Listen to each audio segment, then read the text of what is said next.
అందరికీ హాయ్ అండి. మన ఛానల్ పేరు రియల్ కంటెంట్ జాబ్స్. ఇంకా ఎవరైనా సబ్స్క్రైబ్ చేసుకోకపోతే ఇప్పుడే సబ్స్క్రైబ్ చేసుకుని బెల్ ఐకాన్ క్లిక్ చేసి ఆల్ మీద ట్యాప్ చేస్తే ప్రతిరోజు కూడా ఇలాంటి జాబ్ అప్డేట్స్ అయితే మీకు నోటిఫికేషన్ కింద రావడం జరుగుతుందండి. Government of Andhra Pradesh medical and health department నుంచి అయితే ఒక మంచి నోటిఫికేషన్ అయితే రావడం జరిగింది. స్టాఫ్ నర్స్కి సంబంధించి రిక్రూట్మెంట్ అయితే జరుగుతుందని చెప్పేసి ఒక నోటిఫికేషన్ అయితే రిలీజ్ చేశారండి. మనకు అఫీషియల్ వెబ్సైట్ ఇచ్చారు, https:/cf.ap.nic.in. సో ఈ అఫీషియల్ వెబ్సైట్లో నోటిఫికేషన్ అప్లికేషన్ పెట్టడం జరిగింది. కావున స్టాఫ్ నర్స్కి సంబంధించి ఎవరైతే ఎలిజిబుల్ ఉన్నారో వాళ్ళందరూ కూడా అప్లై చేసుకోవచ్చండి.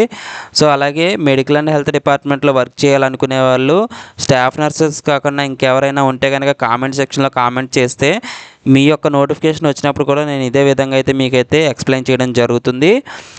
ఇక్కడ స్టాఫ్ నర్సెస్ అనేవి కాంట్రాక్ట్ బేసిస్లో అయితే రిక్రూట్మెంట్ చేసుకుంటున్నారండి. అంటే ఇనీషియల్గా అయితే 1 year కాలానికి అయితే రిక్రూట్మెంట్ జరుగుతుంది. సో ఫర్దర్గా ఎక్స్టెండబుల్ అయ్యే ఛాన్సెస్ కూడా ఉంటాయి. గవర్నమెంట్ యొక్క రిక్వైర్మెంట్ మన దగ్గర ఉన్న పనితనం బట్టి అవి ఎక్స్టెండ్ అయ్యే ఛాన్సెస్ ఉంటాయండి, రెన్యువల్ అయ్యే ఛాన్సెస్ ఉంటాయి. సో కాంట్రాక్టే కదా అని చెప్పేసి అప్లై చేయడం మానేయద్దు. ఎవరైతే స్టాఫ్ నర్స్కి ఎలిజిబిలిటీ ఉందో వాళ్ళందరూ కూడా అప్లై చేసుకోవచ్చండి. సో గవర్నమెంట్ ఆఫ్ ఆంధ్రప్రదేశ్లో అంటే ఆంధ్రప్రదేశ్లో నివసిస్తున్న వాళ్ళు ఈ నోటిఫికేషన్కి అయితే అప్లై చేసుకోవచ్చు. అయితే ఇది Zone 3 అని చెప్పేసి ఇవ్వడం జరిగిందండి. Regional director medical and health services Guntur Zone 3కి సంబంధించిన వాళ్ళందరూ కూడా అప్లై చేసుకోవచ్చండి. అయితే మీకు పిడుగురాళ్ళలో ఉద్యోగం చేయాల్సి ఉంటుంది. Government general hospital Piduguralla Palnadu జిల్లాలో అయితే వర్క్ చేయాలండి. 17/3/2026 రిలీజ్ అయిన నోటిఫికేషన్ అండి ఇది. సో దీనికి సంబంధించి 150 స్టాఫ్ నర్స్ పోస్టులు అయితే ఉన్నాయి. మీరు 25/3/2026 సాయంత్రం 5 గంటల వరకు కూడా అప్లై చేసుకోవడానికి ఛాన్స్ అయితే ఉంది.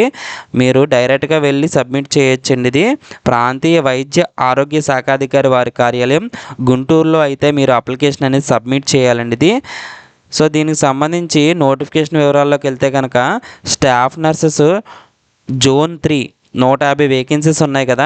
Zone 3 పరిధిలోకి ఎవరైతే వస్తున్నారో వాళ్ళందరూ కూడా ఈ స్టాఫ్ నర్స్ పోస్టులకి అయితే అప్లై చేసుకోవచ్చు. ఇనీషియల్గా 1 year కాలానికి అయితే రిక్రూట్మెంట్ జరుగుతుంది. మీరు వర్క్ చేయాల్సిన ప్లేస్ వచ్చి గవర్నమెంట్ జనరల్ హాస్పిటల్ పిడుగురాళ్ళ గుంటూరులో, అంటే పల్నాడు. ఇంతకుముందు అయితే గుంటూరు జిల్లా కింద పిలిచేవారు, ఇప్పుడైతే పల్నాడు జిల్లా కింద పిలుస్తున్నారు దాన్ని. క్వాలిఫికేషన్ వచ్చేసి జనరల్ నర్సింగ్ అండ్ మిడ్వైఫరీ లేదా బీఎస్సీ నర్సింగ్. సో ఈ క్వాలిఫికేషన్ ఎవరైతే ఉందో వాళ్ళందరూ కూడా అప్లై చేసుకోవచ్చు. ఎటువంటి ఎక్స్పీరియన్స్ అడగలేదండి. సో మీరు సబ్మిట్ చేయాల్సిన అడ్రస్ వచ్చి regional director of medical and health services, Ashwini hospital back side, old Itukulabatti road, Guntur. So full address అనేది ఇక్కడ ఇవ్వడం జరిగింది, అందరూ గమనించవచ్చు. 25/3/2026 అనేది లాస్ట్ డేట్ అనేది ఇవ్వడం జరిగిందండి. అఫీషియల్ వెబ్సైట్ ఇచ్చారు కదా, ఈ అఫీషియల్ వెబ్సైట్లో నోటిఫికేషన్ అప్లికేషన్ పెట్టడం జరిగిందండి. సో దీనికి వచ్చి ఏజ్ వచ్చి 42 సంవత్సరాలు అనేది మించకూడదు. 1/3/2026 నాటికి కట్ ఆఫ్ డేట్ అనేది ఇవ్వడం జరిగింది. ఎస్సీ ఎస్టీ బీసీ ఈడబ్ల్యూఎస్ ఎవరైతే ఉన్నారో వాళ్ళకి 5 years ఏజ్ రిలాక్సేషన్ ఇచ్చారు. ఎక్స్ సర్వీస్ మ్యాన్ ఎవరైతే ఉన్నారో వాళ్ళకి 3 years. డిఫరెంట్లీ ఏబుల్డ్ పర్సన్స్ అంటే physically handicapped persons, PWD candidates అంటాం కదా, పర్సన్ విత్ డిజేబిలిటీస్, వాళ్ళు ఎవరైతే ఉన్నారో వాళ్ళకి 10 years అనేది ఏజ్ రిలాక్సేషన్ ఇచ్చారండి. అయితే ఇక్కడ ఒక డీడీ అనేది ఉంది, డిమాండ్ డ్రాఫ్ట్ ఒకటి పే చేయాలి. ఓపెన్ కేటగిరీ ఓసీ క్యాండిడేట్స్ ఎవరైతే ఉన్నారో 500 రూపీస్ అనేది పే చేయాలి. SC ST BC physically challenged ఎవరైతే ఉన్నారో వాళ్ళైతే 300 అనేది పే చేయాలి. Regional director medical and health services ఈ పేరు మీద మీరు తీయాలండి. అంటే మీరు డీడీ పే చేసేటప్పుడు ఎవరికి పే చేయాలంటే regional director medical and health services payable at Guntur అని చెప్పేసి మీరైతే ఇవ్వాలి. ఇది Zone 3కి అప్లై చేస్తున్నారు కాబట్టి గుంటూరు అని చెప్పేసి ఇవ్వాలండి. సో ఇక్కడ మెథడ్ ఆఫ్ సెలక్షన్ అనేది ఎటువంటి ఎగ్జామ్ ఉండదు, ఏమి ఇంటర్వ్యూ ఏమి ఉండదండి. ఓన్లీ మెథడ్ ఆఫ్ సెలక్షన్ అంతా కూడా మెరిట్ బేసిస్ మీద అయితే జరుగుతుంది. మీరు ఏదైతే పాస్ అవుతారో స్టాఫ్ నర్స్కి సంబంధించి క్వాలిఫికేషన్ ఇచ్చారు కదా, ఆ క్వాలిఫికేషన్లో మీకు వచ్చిన మార్కుల్లో 75% అనేది తీసుకోవడం జరుగుతుంది. అలాగే మీరు పాస్ అయిన ఇయర్ నుంచి 1 year అనేది వన్ ఇయర్కి 1 mark అనేది యాడ్ అవుతూ ఉంటుంది. అప్ టు 10 marks వరకు యాడ్ చేయడానికి ఛాన్స్ అయితే ఉంది. ఫర్ సపోజ్ 2023లో పాస్ అయితే 24కి 1 మార్కు, 25కి 2 మార్కులు, 26కి 3 మార్కులు ఈ విధంగా అయితే తీసుకోవడం జరుగుతుంది. సో టోటల్గా 10 marks వరకు యాడ్ చేయడానికి అయితే ఛాన్స్ ఉందండి. అలాగే ఎవరైనా కాంట్రాక్ట్ అవుట్సోర్సింగ్ హానరరీ బేసిస్లో కానీ COVID-19లో కానీ వర్క్ చేస్తే 15% వరకు వాళ్ళకి వెయిటేజ్ అయితే ఇవ్వడం ఛాన్స్ ఉంది. సో ఇది ఒక 75, 10, 15 టోటల్గా 100 మార్క్స్కి మెథడ్ ఆఫ్ సెలక్షన్ అయితే ఉంటుంది. ఇక్కడ మీరు గవర్నమెంట్ కాంట్రాక్ట్ హానరోరియం అవుట్సోర్సింగ్ బేసిస్లో వర్క్ చేసిన వాళ్ళకి ఏ విధంగా ఎక్స్పీరియన్స్ కన్సిడర్ చేస్తారనేది ఇక్కడ ఇవ్వడం జరిగింది. ట్రైబల్ ఏరియాలో ఎవ్రీ 6 మంత్స్కి 2.5 మార్క్స్, రూరల్ ఏరియాలో 6 మంత్స్కి 2 మార్క్స్, అర్బన్ ఏరియాలో 6 మంత్స్కి 1 మార్క్, ఈ విధంగా మార్క్స్ అయితే యాడ్ చేయడం జరుగుతుంది. కోవిడ్-19కి దాని వెయిటేజ్ అనేది సెపరేట్గా ఉంటుందండి. టోటల్గా ఇవి రెండు కలిపి 15% వెయిటేజ్ అనేది ఇవ్వడం జరుగుతుందండి. సో అలాగే మీకు ఇక్కడ మీరు సబ్మిట్ చేయాల్సిన డాక్యుమెంట్స్ జిరాక్స్ కాపీలు కూడా ఇచ్చారు. అప్లికేషన్తో పాటుగా ఇవన్నీ కూడా సబ్మిట్ చేయాలండి. సెల్ఫ్ అటెస్టేషన్ అంటే ప్రతి జిరాక్స్ కాపీ మీద కూడా మీ ఓన్ సైన్ అనేది పెట్టాలి. సెల్ఫ్ అటెస్టేషన్ అంటే మీ సైన్ అండి.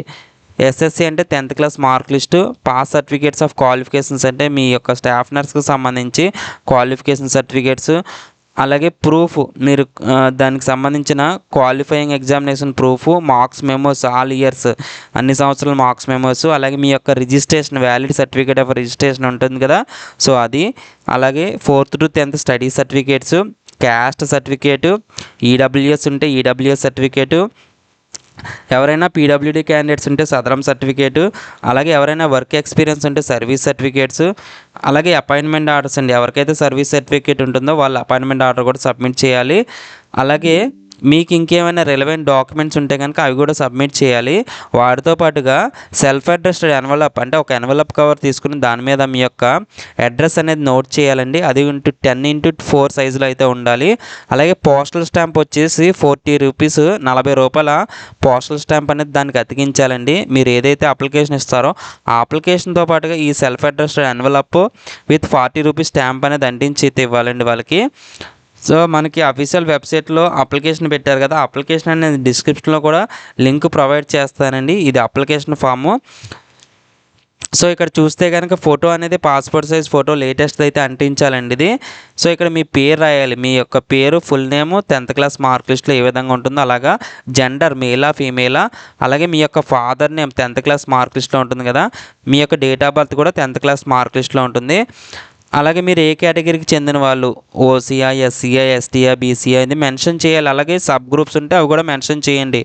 అలాగే మీరు ఏమైనా కాంట్రాక్ట్ అవుట్సోర్సింగ్లో వెయిటేజ్ ఉంటే కనుక ఎస్ లేదంటే నో, ఫిజికల్లీ హ్యాండిక్యాప్డ్ అయితే ఎస్ లేదంటే నో, ఈడబ్ల్యూఎస్ ఉంటే కనుక ఎస్ లేదంటే no, ex service Mann yes are no ఇవి టిక్ చేయాలండి. మీరు ఎస్ నో అన్న చోట ఎస్ అయితే ఎస్ టిక్ చేయండి, నో అయితే నో టిక్ చేయాలి. మొబైల్ నెంబర్, మీ యొక్క ఫోన్ నెంబర్ అండి. అలాగే డీడీ, మీరు డీడీ ఏదైతే పే చేస్తారో డీడీ నెంబర్ వేయాలి, 6 డిజిట్స్ ఉంటుంది కదా. అలాగే ఏ రోజున పే చేశారు అనేది డేట్ వేయాలి. ఈ అమౌంట్ ఎంత పే చేశారు అనేది ఇక్కడ మెన్షన్ చేయాలి. 300 500 అనేది మెన్షన్ చేయాలి. అలాగే అడ్రస్ ఫర్ కమ్యూనికేషన్ అంటే మీకు కమ్యూనికేట్ చేయడానికి మీ యొక్క ఓన్ అడ్రస్ ఉంటుంది కదా, door number, street, village name, మీ మండలం, మీ జిల్లా అవన్నీ మెన్షన్ చేయండి. అలాగే మీకు ఇక్కడ మార్క్స్ బీఎస్సీ నర్సింగ్ కానీ జిఎన్ఎం కానీ మీ క్వాలిఫికేషన్ ఉంటుంది కదా, ఆ క్వాలిఫికేషన్ సంబంధించి ఫస్ట్ నోట్ చేయండి. మీ క్వాలిఫికేషన్ మ్యాక్సిమం మార్క్స్ అంటే టోటల్ అండి. మార్క్స్ ఆప్టెన్ అంటే మీకు వచ్చిన మార్క్స్, ఇయర్ ఆఫ్ పాసింగ్ ఎప్పుడు పాస్ అయ్యారు, మార్చి 2020 అలాగా. అలాగే మీరు ఇది రిజిస్టర్ అయిందా లేదా, ఎస్ ఆర్ నో అనేది మెన్షన్ చేయండి. అలాగే ఇంటర్ 10th ఇవన్నీ కూడా నోట్ చేయండి.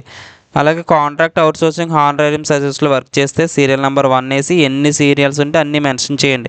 నేమ్ ఆఫ్ ది ఇన్స్టిట్యూషన్ అంటే ఎక్కడ వర్క్ చేశారు, కాంట్రాక్ట్ అవుట్సోర్సింగ్గా మెన్షన్ చేయండి. అలాగే అర్బనా, రూరల్, కోవిడ్-19లోన, ఫ్రమ్ అంటే ఏ రోజు నుంచి, టు అంటే ఎప్పటి వరకు. ఒకవేళ టిల్ డేట్ నోట్ చేస్తే ఇక్కడ డేట్ కూడా మెన్షన్ చేయండి. ఎంతకాలం అంటే రోజులు, నెలలు, అలాగే సంవత్సరాలు అవి కూడా మెన్షన్ చేయాలి. అలాగే మీరు సైన్ చేయించారా లేదా అనేది ఇక్కడ మెన్షన్ చేయాలి, ఎస్ ఆర్ నో. అలాగే 4th to 10th మీరు ఎప్పుడు పాస్ అయ్యారు, 4th క్లాసు, ఏ స్కూల్లో చదివారు, టౌన్ ఏంటి, డిస్టిక్ ఏంటి, సో ఇవి మెన్షన్ చేయాలండి. అలాగే డిక్లరేషన్ మీ యొక్క పేరు, వైఫ్ ఆఫ్ లేదా సన్ ఆఫ్ లేదా డాటర్ ఆఫ్ ఇవి మెన్షన్ చేయాలి. అంటే మీ ఫాదర్ నేమ్ మెన్షన్ చేయండి. ఇక్కడ సిగ్నేచర్ ఆఫ్ ది అప్లికెంట్ అంటే మీ యొక్క ఓన్ సైన్, మీ యొక్క సంతకం పెట్టాలి. ఎవరైనా సర్వీస్ సర్టిఫికేట్ సబ్మిట్ చేయాలనుకుంటే ఇది ప్రింట్అవుట్ తీసుకుని కింద సైన్ పెట్టించండి సర్టెన్ అథారిటీతో. సో ఇదేంటి నోటిఫికేషన్ సంబంధించి. మన ఛానల్ నచ్చితే కనుక ఇప్పుడే సబ్స్క్రైబ్ చేసుకోండి. మరిన్ని జాబ్ అప్డేట్స్ అయితే మీకు ఎప్పటికప్పుడు నోటిఫికేషన్ కింద రావడం జరుగుతుంది. Thanks for watching.